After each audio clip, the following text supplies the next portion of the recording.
there in Amazon. This is up to no good with a review of the Bonavita 1.0 liter digital variable temperature gooseneck kettle, currently available on Amazon for $61.86. As you can see, I purchased this item November 11, 2012. I forget what I paid for it then.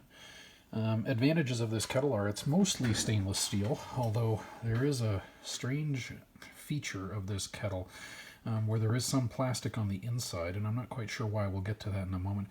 Other advantages are that the control panel is digital. It will allow you to choose preset temperatures or choose your own temperature, heat the water to that temperature, and hold it at that temperature for up to an hour.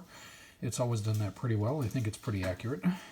Disadvantages. Okay, so I've had this kettle, like I said, and used it more than once a day, every day for 5 years.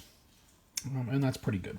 As you can see here, one of the first things that happened to the kettle is that the plastic of the lid to the handle started to age and get brittle and break off. I replaced the handle with a wood handle that I turned on my lathe, and I have to say I did a pretty good job, if I do say so myself. But what really caused the demise of the kettle was more plastic aging.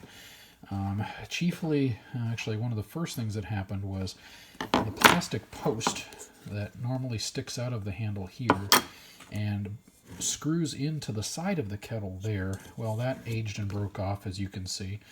And the other strange thing is that the plastic posts here did the same thing, eventually causing separation with this plastic doohickey. And this is the piece of plastic that is on the inside of the kettle in this case.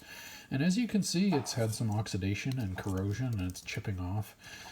So that aging feature didn't really work well, at least, at the final moment of the 5th year. It is strange, though, that the kettle is made in this way, because down here is the way I would think I would do it if I were an engineer. In other words, the plastic, the handle can bolt to this outside stud that's welded onto the body of the kettle. And why didn't they put more of those there? It's almost like it's a planned obsolescence feature. Other than that, as you can see, the kettle has had very little in terms of oxidation or rusting.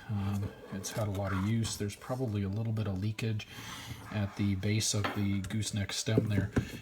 But all in all, I am ordering this kettle again, despite its flaws, because it did last 5 years. Hope this helps.